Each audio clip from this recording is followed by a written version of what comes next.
Je m'appelle Claire, et ce que je vais vous raconter est tout droit sorti de ma vie, de mon petit coin de Bourgogne, là où les vignes s'étendent à perte de vue et où chaque ruelle a son histoire. J'ai toujours cru que la vie serait douce ici, entre les marchés du dimanche et les longues après-midi d'été passés à regarder le soleil descendre derrière les collines. Mais la réalité, elle, ne se laisse jamais vraiment apprivoiser. Je me rappelle ce jour précis où j'ai décidé de sortir, vêtue d'une robe bleu marine qui moulait doucement mes courbes, ceinture fine soulignant ma taille, et ces escarpins vernis noirs qui claquaient subtilement sur les pavés irréguliers du village. Je portais aussi un collier en argent, simple mais élégant, et mes cheveux bruns coiffés en un chignon un peu négligé, juste assez pour que quelques mèches s'échappent et caressent la peau de mon cou, éveillant une certaine douceur dans mon regard. Je savais que je faisais bonne impression, mais ce n'était pas pour un bal ou une fête quelconque. Non, c'était pour moi, pour me rappeler que malgré tout, j'avais encore le droit d'être désirée, de me sentir vivante. Mais quand je suis passée devant la place du village, j'ai senti les regards se poser sur moi, lourds, chargés de jugements invisibles. Ils me voyaient comme cette femme qui avait tout quitté, une mère divorcée, une abandonnée, celle qui avait mis tout son espoir dans un mariage qui n'avait duré qu'1 an. Et pourtant, je n'étais pas cette caricature qu'ils dessinaient avec leurs murmures. J'avais emprunté de l'argent, oui, pour m'offrir cette robe, pour sentir que j'avais encore une vie à moi, une vie qui ne dépendait pas des autres. J'avais même pensé que ces dépenses un peu folles me feraient sourire plus souvent. Dans notre village, il y a un lieu que tout le monde appelle le Mont, une colline artificielle où autrefois on avait accumulé une immense pile de pierres pour un projet de construction avorté. La nature avait repris ses droits, et la colline s'était couverte d'herbes folles, devenant le point de rencontre des femmes du village, ainsi que des anciens. Ils s'y retrouvaient chaque soir, comme une petite assemblée informelle, échangeant potins et jugements, observant comme des vautours les allées et venues des habitants. C'est là que j'avais souvent croisé la mère de mon ex-mari, Madame Dupont, une femme au visage dur, toujours habillée de façon austère, avec une écharpe rouge qui semblait lui donner un air de reine déchue, mais dont les yeux trahissaient une rage froide. Elle ne m'avait jamais vraiment supportée. Depuis le début, elle avait espéré que notre mariage ne durerait pas. Même le jour de leur union, elle avait préféré rester à la maison, préférant verser quelques larmes devant la porte plutôt que de partager ce moment. Elle avait toujours peur que je gâche la vie de son fils, qu'une fille de la campagne n'attrape son précieux garçon de la ville. Mais moi, je n'étais ni naïve ni manipulatrice. J'avais simplement essayé de construire quelque chose, de tenir bon malgré les tensions entre mon mari, Antoine, et sa mère. Je me souviens de ces 6 mois d'essai, de compromis, de silence lourd et de regards glacés. J'avais supporté la pression, observé Antoine tirailler entre sa mère et moi, jusqu'à ce que je comprenne que je ne pourrais jamais être la femme qu'il voulait. Alors, j'ai fait mes valises et je suis partie, préférant la solitude aux conflits incessants. Antoine avait passé 2 jours devant la maison, espérant peut-être un miracle. Sa mère ne manquait pas de le sermonner à voix haute, pour que tout le village entende combien il était faible, combien il avait fait une erreur en m'aimant. Mais il est finalement parti, sans un mot, vers le nord, vers je ne sais où. Madame Dupont, quant à elle, s'était enfermée dans sa rancune, refusant de quitter la maison, rejetant le monde extérieur. Pourtant, quelques semaines plus tard, une enveloppe est arrivée, un virement discret d'Antoine, modeste mais régulier, qui lui permettait de nourrir sa colère avec un peu de confort. C'était sa victoire silencieuse. Mais ce jour-là, alors que je marchais dans la rue principale, j'ai senti que quelque chose avait changé. J'étais vêtue de ma robe neuve, et pourtant, ce n'était pas la même femme qui passait devant eux. Je sentais leurs regards, leurs chuchotements, et je savais qu'ils se demandaient d'où vient cet argent pour ces vêtements. La rumeur commença à courir, des hypothèses fusaient. Avais-je trouvé un autre compagnon ? Je n'avais jamais souhaité répondre, mais leur curiosité me brûlait la peau. Je me rappelle cette sensation étrange, presque provocante, d'être observée comme un papillon rare dans un bocal trop petit. Je ne pouvais pas leur dire que j'avais simplement décidé de me faire plaisir, de reprendre le contrôle de ma vie. Que Antoine était loin, dans ces contrées glacées où il travaillait au rythme des rotations qui le tenaient éloigné de nous tous, et que je n'avais aucune envie de replonger dans ce monde d'hypocrisie et de rancune. Pourtant, ce même soir, en traversant la place du village, j'ai vu Madame Dupont assise sur un banc, entourée de ses amis, leur conversation animée semblait tourner autour de moi et de ces mystérieux sacs que je portais. Ils disaient que j'allais certainement recevoir des invités, que mon retour dans la vie sociale était une déclaration de guerre. Moi, je me suis contentée de sourire intérieurement. Comme si une simple robe pouvait renverser des montagnes. Cette nuit-là, dans mon petit appartement au volet bleu, j'ai repensé à Antoine, à ses silences, à son absence qui pesait plus que tout. Je me suis demandé si, quelque part, il pensait encore à moi, ou si j'étais devenue une ombre à effacer de ses souvenirs. Mais surtout, je me suis promis de ne plus jamais laisser qui que ce soit décider de ma valeur, de ma place dans ce monde. Le lendemain, en allant chercher du pain chez Monsieur Bernard, le boulanger du coin, j'ai entendu des murmures à propos de moi. Quelques femmes du village, mère et grand-mère, chuchotaient en me voyant, elle fait ça pour un homme, c'est sûr. Cela m'a fait sourire, car si seulement elle savait que je faisais ça pour moi, pour prouver à cette vie que je n'étais pas qu'une femme brisée, mais une femme debout, prête à tout pour se réinventer. Mais ce qui allait suivre allait bouleverser ce fragile équilibre. Ce que je n'avais pas prévu, c'était qu'Antoine allait revenir. Pas seul, non.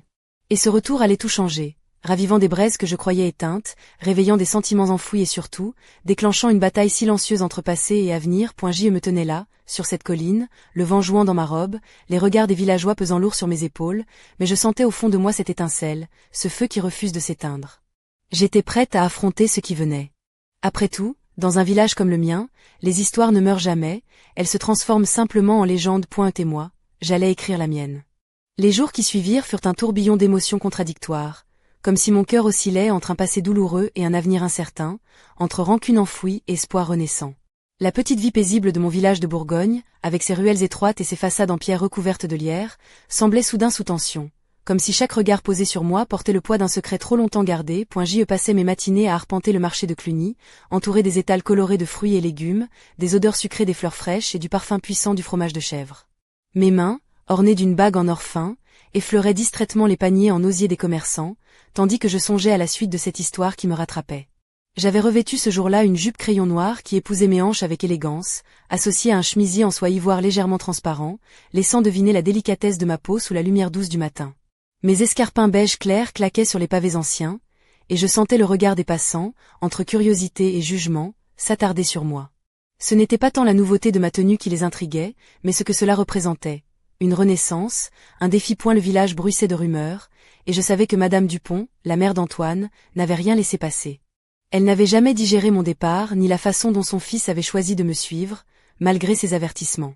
Elle, avec ses chignons toujours impeccables et ses foulards aux couleurs vives qui tentaient vainement d'égayer son visage sévère, continuait de régner sur les réunions des femmes du village, imposant son jugement comme une reine déchue qui refuse de céder son trône. Je me surprenais à imaginer ces mots, acides et venimeux, comme une pluie glaciale qui s'abat sur mes épaules. Mais je ne voulais plus être cette proie fragile. J'avais appris à porter mes cicatrices comme des médailles, et chaque regard hostile était devenu une raison supplémentaire de me tenir droite, fière, indomptable. Un après-midi, alors que la lumière dorée du soleil d'automne caressait les toits en tuiles rouges, j'ai aperçu Antoine revenir. Il n'était pas seul. À ses côtés, une femme que je n'avais jamais vue, dont la silhouette fine se dessinait sous un trench beige clair, ses cheveux blonds lâchés en cascade sur ses épaules, ses lèvres peintes d'un rouge vif qui tranchait avec la douceur de son visage. Elle avait ce genre de beauté qui semblait insaisissable, presque irréel, comme une apparition sortie d'un rêve. Mon cœur s'est serré, une brûlure sourde s'est installée dans ma poitrine. Pourtant, au fond, je savais que cette femme n'était pas la menace que j'avais imaginée. Ce qui me blessait, c'était l'idée qu'Antoine, mon Antoine, ait pu refaire sa vie sans jamais vraiment m'en parler. Que j'étais restée une page qu'il avait tournée trop vite, un chapitre oublié dans le livre de son existence. Je me souviens avoir croisé leur regard un instant, un échange silencieux chargé de tout ce que nous ne pouvions pas dire. Je portais ce jour-là une robe en dentelle bordeaux, un décolleté subtil qui laissait deviner sans révéler, et des escarpins assortis, hauts mais confortables, qui me donnaient cette allure de femme sûre d'elle, prête à affronter le monde. Un petit sac en cuir noir pendait à mon poignet, et mes boucles d'oreilles en perles ajoutaient une touche d'élégance discrète. Cette vision, cette confrontation muette, m'a poussée à prendre une décision. Je ne pouvais pas rester prisonnière de ces rancunes, ni de cette douleur sourde qui m'envahissait. Il fallait que je reprenne ma vie en main, que je construise un avenir où je pourrais être moi-même, libre et heureuse. Les jours suivants, je me suis investie dans mon travail à la bibliothèque municipale, un lieu calme et feutré où les mots et les histoires me permettaient d'échapper à la réalité. J'aimais l'odeur des livres anciens, le bruissement des pages tournées, la lumière tamisée qui filtrait à travers les vitraux colorés. Là, j'étais simplement claire, sans passé, sans chaîne. Mais même dans cette bulle de sérénité, le village continuait de murmurer. On parlait de moi comme d'une femme qui essayait de se réinventer, mais qui restait prisonnière de ses erreurs. Certains disaient que j'avais trouvé un nouvel homme, d'autres qu'Antoine allait revenir pour tout réparer. Moi, je savais que la vérité était plus complexe, plus nuancée. Un soir, alors que le vent froid de novembre soufflait à travers les fenêtres, j'ai reçu une invitation inattendue. Une lettre sobre, écrite à la main, m'appelait à une réunion chez Antoine et sa nouvelle compagne. Ils voulaient parler, expliquer, peut-être réparer ce qui avait été brisé. Mon cœur battait la chamade, partagé entre la peur, la colère et une curiosité profonde. Je me suis préparée avec soin, choisissant une robe noire simple mais élégante, qui mettait en valeur ma silhouette sans en faire trop. Mes cheveux étaient lâchés, ondulés, et mes lèvres portaient un rouge discret, presque timide. J'avais choisi ces boucles d'oreilles en argent, fines et délicates, comme un rappel que malgré tout, je méritais la beauté et le respect. En arrivant chez eux, dans cette grande maison aux volets verts, nichée au milieu des vignes, j'ai ressenti un étrange mélange d'appréhension et de détermination. J'étais là pour moi, pour affronter ce passé qui me hantait, pour comprendre ce que j'avais perdu et ce que je pouvais encore gagner. Mais ce que je ne savais pas, c'est que cette rencontre allait révéler bien plus que des mots. Elle allait dévoiler des secrets enfouis, des vérités cachées derrière les sourires et les faux semblants. Et que, parfois, la paix ne s'obtient pas sans sacrifice. Sans douleur. Je sentais déjà que ma vie, jusqu'ici si paisible, allait basculer, que le calme apparent cachait une tempête prête à éclater. Mais je n'avais plus peur. J'étais prête à affronter ce qui venait, à affronter moi-même. Car au fond, n'est-ce pas là la plus grande aventure? Se retrouver face à soi-même, dans toute sa vulnérabilité et sa force, et choisir de continuer, coûte que coûte. Les jours qui suivirent cette rencontre furent une danse délicate entre espoir et incertitude, comme si mon cœur oscillait au rythme des souvenirs et des promesses à venir. La maison d'Antoine, avec ses volets bleu pastel et son jardin soigneusement entretenu, était devenue le théâtre d'une étrange réconciliation. Ses murs, témoins muets de nos passés entrelacés, semblaient vibrer d'une énergie nouvelle, mais fragile, prête à se briser au moindre faux pas. Je me souviens de ce matin où, vêtu d'un tailleur en tweed gris clair, ajusté avec soin sur mes épaules, j'ai franchi le seuil de cette demeure. Mes escarpins noirs, à talons moyens, claquaient doucement sur le parquet ancien, tandis qu'un collier de perles fines ornait mon cou, rappelant à la fois élégance et sobriété. Mes cheveux, relevés en un chignon sophistiqué, laissaient échapper quelques mèches rebelles qui dansaient autour de mon visage, ajoutant une touche de douceur à mon allure déterminée. Malgré cette apparente maîtrise, une tension sourde bouillonnait en moi. Je savais que chaque regard posé sur moi, chaque mot échangé, portait le poids du passé, mais aussi l'espoir d'un avenir différent. Antoine, lui, semblait transformé, plus posé, plus attentif, comme s'il avait enfin compris les blessures qu'il avait infligées, sans toujours le vouloir. Mais il y avait aussi Camille, sa nouvelle compagne, cette femme à la silhouette élancée et aux yeux verts perçants, qui dégageait une confiance tranquille. Ses robes longues, toujours choisies avec soin, révélaient une élégance naturelle, presque royale. Je ne pouvais m'empêcher de la comparer à moi, dans mes tenues plus sobres, mes choix plus discrets. Une partie de moi brûlait d'envie, l'autre se battait contre cette jalousie sournoise qui menaçait de tout emporter. Pourtant, au fil des conversations, j'ai découvert une Camille bien différente de la rivale que je m'étais imaginée. Elle était douce, respectueuse, consciente des cicatrices que nous portions tous. Elle ne cherchait pas à remplacer, mais à construire, à apaiser. Et cette sincérité m'a touchée, me forçant à revoir mes certitudes, mes rancunes. Les semaines passaient, et la vie reprenait un rythme nouveau. Je retrouvais petit à petit cette force intérieure qui m'avait toujours habitée, celle qui m'avait permis de quitter Antoine, de me relever, de me réinventer. Chaque matin, en choisissant mes vêtements, je jouais avec les couleurs et les textures, mêlant audace et élégance. Un jour, c'était une robe rouge profond qui épousait mes formes, réveillant en moi une sensualité discrète mais affirmée. Un autre, un tailleur marine classique, symbole de ma volonté de rester maîtresse de mon destin. Mes accessoires, soigneusement choisis, racontaient aussi mon histoire. Une montre en argent héritée de ma grand-mère, un bracelet fin orné de petites pierres bleues, un sac en cuir patiné par le temps. Tout cela formait un équilibre entre passé et présent, entre douleur et renaissance. Je sentais parfois les regards du village, mêlés d'admiration et de curiosité, mais désormais, ils glissaient sur moi sans pouvoir m'atteindre. Malgré cette apparente sérénité, une ombre persistait. Antoine, bien qu'attaché à Camille, semblait parfois perdu, tiraillé entre deux mondes. Et moi, malgré tout le chemin parcouru, je ne pouvais m'empêcher de ressentir cette douleur sourde, ce manque qui rongeait silencieusement mon cœur. Était-ce la nostalgie d'un amour perdu, ou simplement la peur de l'inconnu? Un soir d'hiver, alors que la neige tombait doucement sur les toits de notre village, j'ai reçu un message inattendu. Une invitation à un dîner chez Camille et Antoine, pour célébrer un nouveau départ. Je me suis préparée avec soin, choisissant une robe en velours noir qui caressait ma peau, soulignant mes courbes avec délicatesse, et des escarpins à talons aiguilles qui allongeaient mes jambes. Mon maquillage était subtil, mettant en valeur mes yeux d'un brun profond, et mes cheveux, lâchés en boucles légères, encadraient mon visage avec grâce. En franchissant la porte de cette maison, je sentais mon cœur battre à tout rompre. La lueur des bougies, la musique douce, l'odeur du vin rouge et des plats mijotés créaient une ambiance chaleureuse et intime. Mais au-delà de cette atmosphère, je savais que cette soirée serait un tournant. Un moment où les non-dits devaient enfin se dissiper, où les blessures pouvaient commencer à cicatriser. Tout au long du repas, les conversations étaient teintées d'une sincérité nouvelle, d'une volonté de comprendre et d'avancer. Antoine parlait avec douceur, Camille souriait avec bienveillance, et moi, je trouvais la force de poser mes mots, mes doutes, mes espoirs. C'était comme si, enfin, nous pouvions écrire ensemble un nouveau chapitre, sans peur ni colère. Pourtant, au fond de moi, une question persistait, sourde et insidieuse.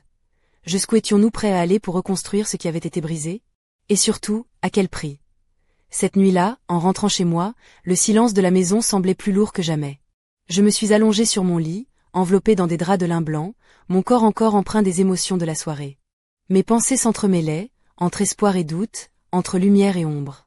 Je sentais au fond de moi une force nouvelle, prête à affronter les tempêtes à venir, car je savais que cette histoire, la mienne, ne faisait que commencer, et que derrière chaque sourire se cachait parfois un secret, une vérité que l'on redoute de découvrir. Et moi, j'étais prête.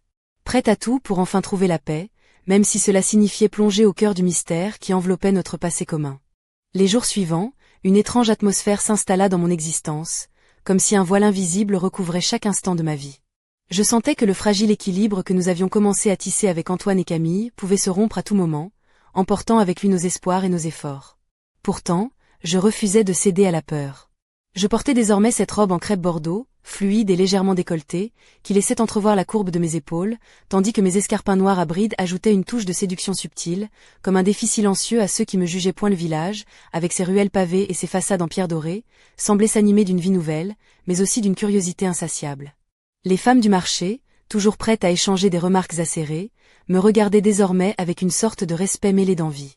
Elles chuchotaient à propos de mon audace, de ma capacité à me relever, mais aussi des mystères qui entouraient ma relation avec Antoine. Je savais qu'elle s'interrogeait sur Camille, sur cette nouvelle femme qui avait réussi à s'immiscer dans notre histoire. Un matin, alors que je flânais dans les allées du marché de Beaune, sous les voûtes colorées, j'aperçus une silhouette familière, Madame Dupont, la mère d'Antoine. Elle était là, entourée de ses amis, son foulard rouge soigneusement noué autour du cou, ses yeux perçants fixés sur moi avec une intensité presque accusatrice. Je portais ce jour-là un tailleur pantalon gris anthracite, taillé avec précision, qui donnait à ma silhouette une allure à la fois professionnelle et féminine. Mes cheveux étaient attachés en une queue de cheval basse, et mes lèvres peintes d'un rouge profond, comme un hommage à ma détermination. Elle ne dit rien, se contenta de me lancer un regard lourd de sous-entendu. Mais je savais que, dans son esprit, elle continuait de me considérer comme une étrangère, une intruse dans la vie de son fils. Pourtant, je sentais aussi qu'elle était prise dans ses propres contradictions, entre rancune et résignation. Peut-être, au fond, espérait-elle secrètement que je réussirais là où elle avait échoué, apaiser les douleurs d'un homme déchiré. Les semaines passaient, et je sentais une transformation profonde s'opérer en moi. Je découvrais une force insoupçonnée, une capacité à aimer et à pardonner qui me surprenait moi-même. Chaque rencontre avec Antoine, chaque échange avec Camille, devenait une pierre posée sur le chemin de ma renaissance. Je sentais que je redevenais cette femme vibrante et passionnée que j'avais toujours été, celle qui ose, qui espère, qui se bat point un soir d'hiver, alors que la neige recouvrait les vignes d'un manteau immaculé. Antoine m'appela. Sa voix était douce, emplie d'une hésitation touchante. Il voulait me voir, parler, enfin mettre des mots sur ce qui nous liait encore. Je choisis une robe en velours bleu nuit, longue jusqu'aux chevilles, qui glissait sur ma peau comme une caresse. Mes escarpins argentés étincelaient sous la lumière tamisée, et mes boucles d'oreilles en diamant captaient chaque reflet, rappelant à tous que, malgré tout, je brillais encore point lorsque nous nous retrouvâmes dans un petit café au cœur de Beaune, entouré du murmure discret des autres clients. Je sentis le poids des années s'alléger, comme si le temps suspendait son vol pour nous offrir une seconde chance. Antoine me regarda avec une tendresse nouvelle, ses yeux trahissant une sincérité que je n'avais pas vue depuis longtemps. Mais alors que je croyais que tout allait enfin s'apaiser, un détail attira mon attention. Une lettre soigneusement pliée, glissée sous son verre, que personne d'autre ne semblait voir. Son regard se figea un instant, et je compris qu'il cachait quelque chose, un secret qui pourrait tout remettre en question. Cette nuit-là, dans le silence de mon appartement, je relus cette lettre, tremblante. Les mots, écrits à l'encre noire, révélaient une vérité insoupçonnée, une histoire cachée derrière les apparences, qui bouleversait tout ce que je croyais savoir. Je sentais mon cœur s'accélérer, mes mains devenir moites. Était-ce la fin de ce fragile équilibre, ou le début d'une nouvelle intrigue, plus profonde, plus intense? Je savais alors que ma vie ne serait plus jamais la même. Que les ombres du passé, loin de s'effacer, allaient revenir hanter mes nuits, me poussant à chercher la vérité, coûte que coûte. Et tandis que le vent d'hiver soufflait à travers les volets clos, je sentais au fond de moi une urgence, un besoin irrépressible de comprendre ce mystère qui menaçait de tout emporter sur son passage. Mon histoire, celle que je croyais maîtriser, n'était qu'un commencement. Un commencement au goût amer de secrets et de promesses brisées. Et moi, je devais être prête. Prête à affronter les tempêtes, à plonger dans l'inconnu, à défier les apparences. Car parfois, la seule manière de guérir est d'accepter de se perdre d'abord. L'atmosphère de notre village semblait s'être figée dans une attente lourde, comme si chaque ruelle, chaque pierre, retenait son souffle en attendant ce qui allait se révéler. Moi, je sentais cette tension sourde grandir en moi, une sorte de frisson qui parcourait mes épaules chaque fois que je repensais à cette lettre mystérieuse. Depuis cette nuit, je ne pouvais plus regarder Antoine, ni Camille, sans chercher dans leur regard une vérité cachée, un secret que j'allais devoir percer point ce matin-là. J'avais choisi une robe en satin couleur ivoire, qui épousait mes formes avec une délicatesse presque sensuelle, laissant entrevoir l'élégance de ma silhouette sans rien dévoiler d'excessif. Mes escarpins beige clair, à talons fins, me donnaient cette démarche assurée qui faisait tourner discrètement les têtes lorsque je traversais la place du marché. Un fin bracelet en or ornait mon poignet, scintillant sous la lumière du jour, tandis que mes cheveux bruns étaient relevés en un chignon flou, laissant quelques mèches encadrer mon visage, adoucissant l'intensité de mon regard. Je savais que quelque chose allait se passer, que le voile allait bientôt se lever, mais je ne savais ni quand ni comment. Dans ces moments d'attente, je m'efforçais de puiser dans cette force intérieure que j'avais construite brique après brique, sourire après larmes. Il fallait que je sois prête à affronter la vérité, quelle qu'elle soit point les jours suivants. Je multipliais les visites à la bibliothèque, me plongeant dans les romans et les récits d'aventure, cherchant dans les pages tournées une échappatoire, un souffle d'espoir. Chaque soir, je rentrais chez moi avec le poids de ce mystère qui me hantait, mais aussi avec une détermination nouvelle, celle de ne plus fuir, de ne plus me cacher derrière des apparences. Un après-midi, alors que le soleil d'hiver peinait à réchauffer les rues pavées, je surpris une conversation à voix basse entre deux femmes du village, leurs regards furtifs dirigés vers moi. Elles parlaient de cette lettre, de ce qu'elle pouvait bien contenir, de ce qu'elle allait déclencher. Leur curiosité, mêlée d'une pointe de malveillance habituelle, ne faisait que nourrir mon envie de découvrir la vérité, de comprendre ce qui avait été caché si longtemps. Je sentais que le moment approchait, que bientôt, je devrais faire face à ce secret qui menaçait de tout bouleverser. Alors, un soir, je décidai de prendre les devants. J'allais frapper à la porte d'Antoine, le cœur battant, les mains légèrement tremblantes, vêtu d'un manteau en laine gris-perle, chaud et enveloppant, qui contrastait avec la robe rouge sombre que je portais en dessous, un clin d'œil à cette passion indomptable qui ne voulait pas mourir point lorsqu'il ouvrit. Surpris de me voir, je ressentis une vague d'émotions contradictoires. Je n'étais plus cette femme fragile qui avait fui, mais une femme forte, prête à affronter l'inconnu. Je lui tendis la lettre, silencieuse, attendant qu'il me révèle enfin ce qu'elle contenait. Ce qu'il me dit ce soir-là changea tout.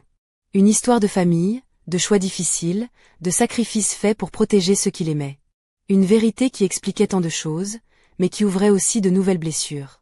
Pourtant, au milieu de ce chaos, une lueur d'espoir, la promesse que nous pourrions, peut-être, reconstruire quelque chose de vrai, de solide. J'y compris alors que la vie ne nous offre jamais des chemins tout tracés, mais que c'était à nous, à chaque instant, de choisir la voie à suivre, avec courage et sincérité. Que l'amour, parfois, demande de plonger dans l'obscurité pour mieux en ressortir. Plus fort. Ce soir-là, dans cette maison baignée par la lumière douce des bougies, j'ai senti que mon histoire ne faisait que commencer. Que derrière chaque secret se cache une vérité qui attend d'être dévoilée. Et que moi, Claire, j'étais prête à la chercher, à l'affronter, quel qu'en soit le prix. Car dans ce petit village de Bourgogne, au cœur des vignes endormies sous la neige, une nouvelle page s'écrivait. Une page pleine de mystères, de passion et de promesses, et je savais que rien ne serait plus jamais comme avant.